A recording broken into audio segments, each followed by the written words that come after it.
got a very fun video for you today. I am going to be collabing with Hannah over at Smokey Glow. I am so excited to be collabing with her again. Last year we collabed as well. She is doing Glowmas and I'm doing Mishmas here in the month of December. And I think, what did we do last year? I think we collabed on like the worst makeup of 2020 and it was such a fun video to make. Every once in a while I like to roast a few things here and there. But this year we decided that we were going to revisit the Truthful YouTuber tag. And this is a tag that was created by Mel Thompson, gosh, I want to say like more than a year ago. And so what you're doing basically is like spilling the tea on yourself. So this should be really fun. And if you guys are not aware of Smokey Glow, first of all, what rock have you been living under? But Smokey Glow is one of my favorite channels here on YouTube. She is young enough to be my daughter, so I depend on her to keep me informed with things that I don't understand, like TikTok. She does a lot of commentary videos where she will, discuss things that are going on, here on YouTube, in the social media world, and I am very clueless to most of these things. So I depend on Hannah to kind of inform me on these things and to also give me the perspective of a 25-year-old. I'm 47. I could literally be Hannah's mother and I don't have any children of my own. So I need this like insight that she gives me and I appreciate it so much. I appreciate her videos so much. And of course she does wonderful makeup videos and she's done a collab with Midas Cosmetics. And the video that I actually found Smokey Glow on is one of the hands down funniest videos I have ever seen on YouTube. I have talked about this before, but it's her Bratz doll challenge. I'm gonna link it down below because everyone needs to watch that video. She is probably so sick of me bringing that up. You guys, I can barely believe my eyes, but as I'm editing this video, Hannah has redone her Bratz challenge. So now there's 2 videos up for this Bratz challenge. I'm gonna link both down below in the description box. But I love the Bratz doll challenge that she does. Anyway, we are going to be doing the Truthful YouTuber tag today. And in true Smokey Glow fashion, I have a hoodie on. I have candles lit. She does a candle of the day in her video. So my candles, I have 2. My candles of the day that are lit is the Diptyque Photo Bois, which smells like wood smoke. And behind that, in the white taller ceramic one, that is a Thames Fraser Fir candle. So that combination of wood smoke and like pine trees, oh my God, it's so amazing. It is like the best combination ever and it is perfect for these colder months. So anyway, let's jump into this. I printed out the questions. All right, let's jump right in. Question number 1, have you ever received a product, tried it, didn't like it, and then decided not to review it? Let me think. I mean, I receive a lot of makeup. I purchase a lot of makeup. Let me start there. I purchase a lot of makeup. I do also receive a lot of makeup in PR. By the way this question is worded, it says, have you ever received a product? So I'm thinking this is about PR products in general. So tried it, didn't like it, then decided not to review it. I don't know that that's ever happened because in terms of PR, it's not like I plan on reviewing any of those things. First of all, I don't know that I'm getting them. And second of all, I don't know what video is gonna come up. But what I will say is if I come across a really, really bad product, generally what I will do is kind of set it aside and talk about it during like a disappointing or bad makeup beauty products kind of video. Yeah, so I don't know if that's like a full review, but I will let you know if I've tried something and it was just bad. Because generally, a lot of times if I don't personally like a product, I could see if someone else would like it. Let's say if like, I don't know, like an eyeshadow is really, really pigmented.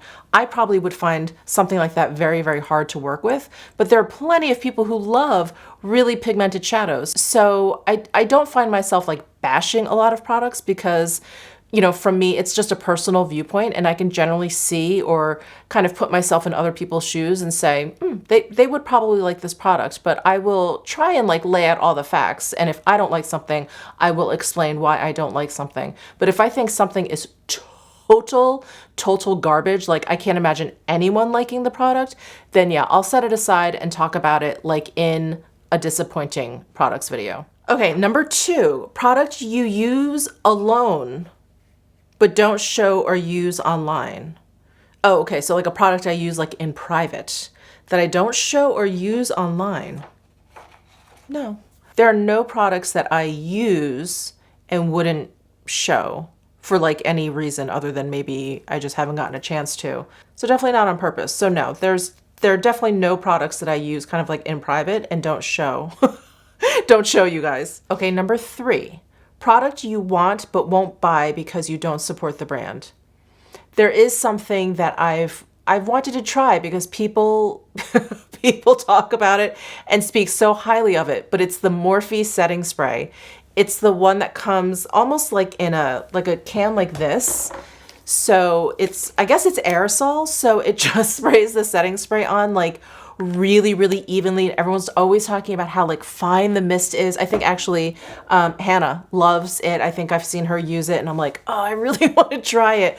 But Morphe is just a brand that I don't buy from. So yeah, I've had to walk away from that because there's actually a Morphe store here in Vegas. And I've seen, well, is it the Morphe? No, I've seen the Jeffree Star one. I think he came out with basically like the same kind, but it was like strawberry scent, something.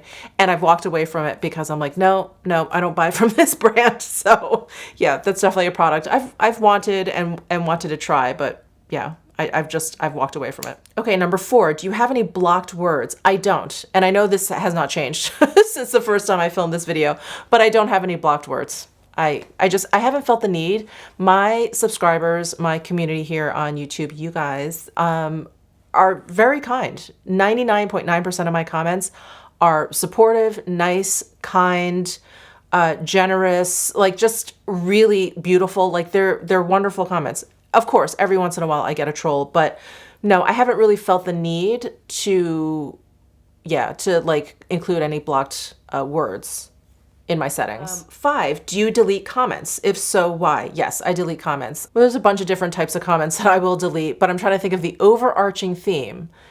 If any of the comments are nasty, I delete them right away. No one who goes into my comments needs to see that. I don't need to see it.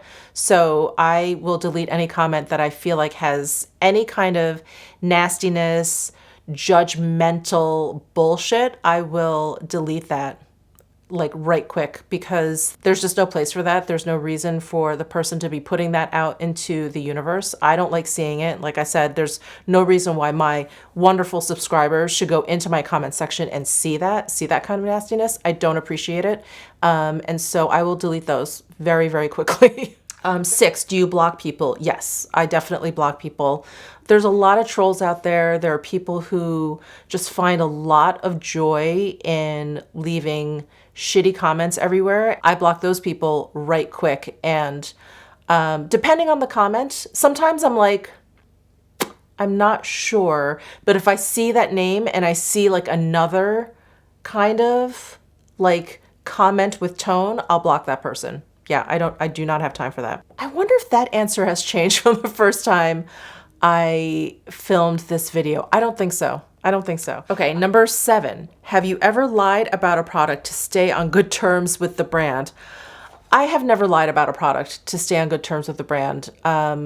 If, let's say, I'm doing a sponsorship and it's a full face of something and one of their products just doesn't work for me or doesn't suit my tastes. Let's just say, for example, I'm just throwing something out there. This is not a real example, but let's say a company sends me a super full coverage, like matte finish foundation, along with a whole bunch of other things, and they want me to include it in their video. I will say no. I'm not going to include that because I won't like it. Even if it's the best full coverage matte finish foundation, I'm not going to like it because that's just not what I like. And so, yeah, I'll just communicate that back to, the company.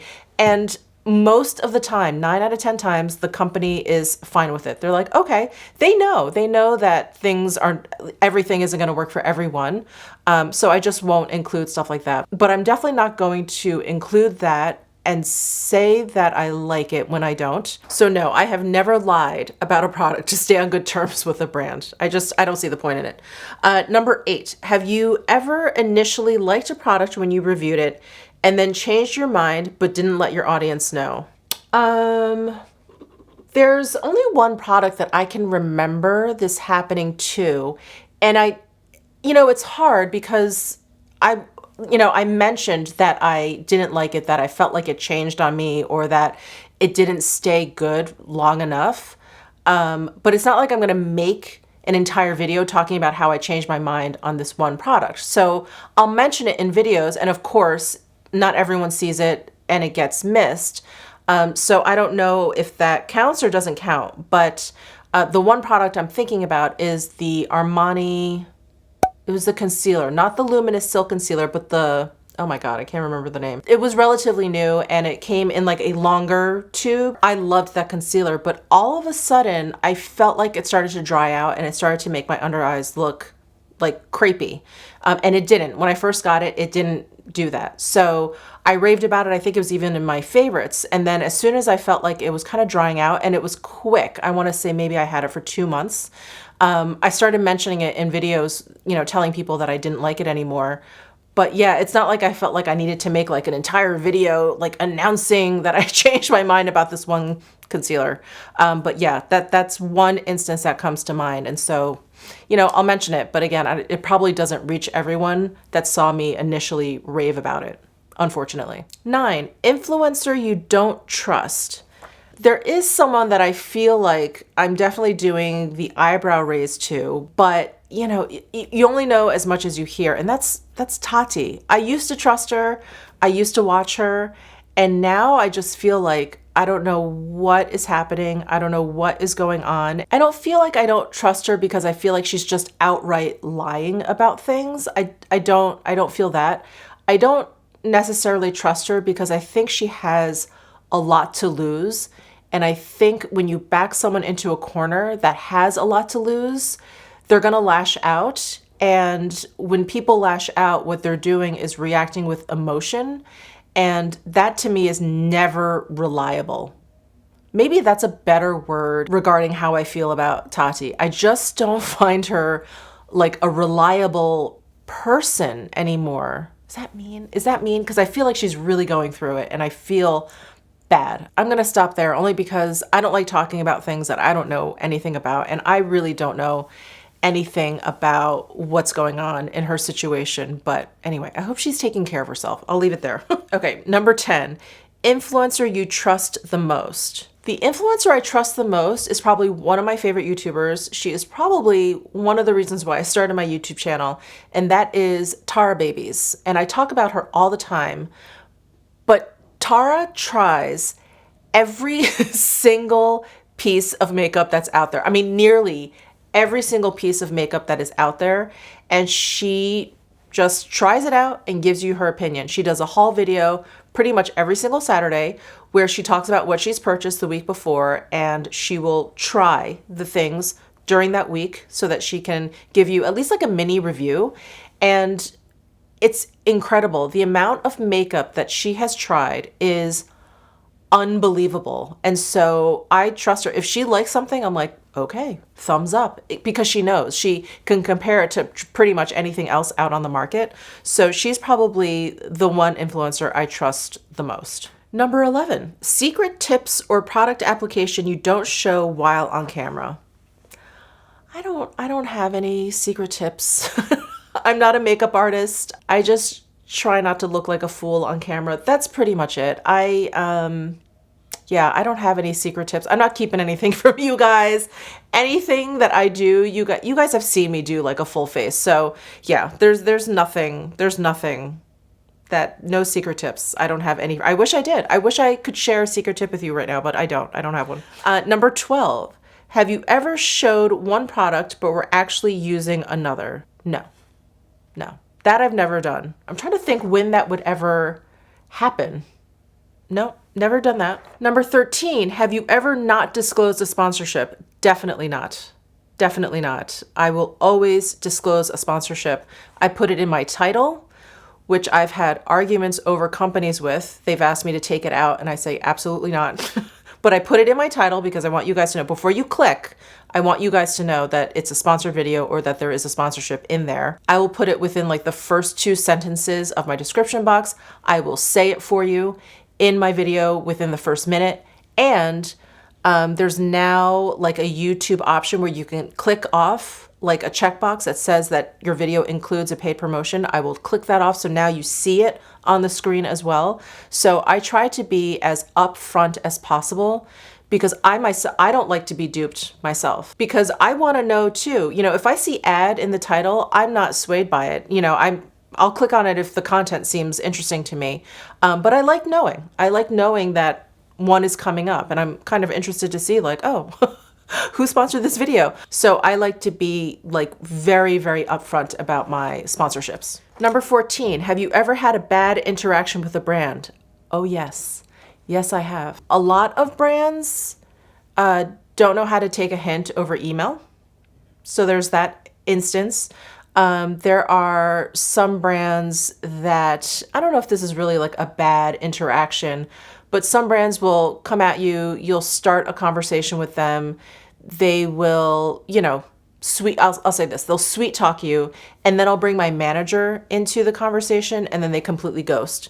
And I think to myself, like, oh, like now that this is like an actual like business transaction, you don't want to deal with me anymore. Like, okay, so what was it before? Were you trying to get one over on me? Like, what's the deal? So those are definitely like, I consider a bad interaction. I will give you an example of a bad interaction. I'm not going to name any names because I don't think that's professional, but I did do a sponsorship, and it was a little confusing who the sponsorship was for because there was 2 companies involved. So they told me that it was one company. And they even emailed me right before I sat down to film. I got the email to remind me that it was for this one, we'll say company A, that the sponsorship was for company A, and that I had to remember to say that it was being sponsored by company A. And I was like, all right. You know, it was like already in the contract. I filmed the video, I hand it in, and they say, oh, sorry, my bad, it's for company B. So of course you're dealing with people who don't make YouTube videos, and they're like, oh, well, just cut that part out and just, you know, say it's for company B. I'm like, you know, I filmed that like 3 days ago, that there's absolutely no way I can get my hair to look the same, that the lighting will be exactly the same, that anything will be exact. I could put on the same exact makeup and I'm not going to look the same. I have to refilm the whole video. And so I asked them for an extra fee for the extra time I was going to spend refilming this video because of their mistake, and they didn't give it to me, but I had to refilm it anyway. So that was definitely a bad interaction with the brand. I was annoyed, to say the least. 15, have you ever bandwagoned with other people's thoughts on a particular product? I really try not to. I really try not to watch other people's videos on a particular product if I know I'm going to be reviewing it in the future, because not that I feel like I would want to bandwagon with other people's opinions. I'm happy to form my own opinion, but we're human, and it's like thoughts get planted into your head, you know, like in Inception. Thoughts get planted into your head, and sometimes you just, no matter how hard you try, you're just swayed by them. And sometimes it goes in the other direction. Let's say all these people love it, and so you have these really high expectations, and then you try it out and it's terrible, or you think it's terrible, but maybe it's not that bad, but maybe your expectations were set high. Anyway, what I like to do is really just kind of stay away from other people's videos until I've had at least the chance to like try it once for myself and form an opinion. If I can't, sometimes I can't form an opinion. Sometimes I'm like, I think I like this product. I don't know. It seems okay. And I will start to watch other people's videos, and they'll point out things that maybe I missed. And I'm like, oh, like good point. And then like maybe my full opinion will become formed, but I really try not to bandwagon on, you know, like opinions and thoughts on like new releases, especially. Okay. Last but not least, things other creators do that get on your nerves. Okay, one thing definitely is the long intro. If I click on your video for a review, I just want you to get into the review. Even if I know the creator, even if I love the creator, if they're giving me the lowdown on, I don't know, on whatever, their horrible day the day before or something, I kind of don't want to hear it. I would love for them to just vlog and like put it in there or something, like life update or personal stuff, whatever it is. But I personally, like when I click on a video, I just want to watch why I clicked on it, which is generally the title and the thumbnail. And if it's not included in the title or the thumbnail, then I kind of don't want to hear about it. So that's definitely one thing, the long intro. You know, and another thing is, and I understand this more now that I do YouTube and now that I have been doing YouTube for a while, is the apologies and the maybe the over explanation about certain things. So let's say I'm trying a new light out,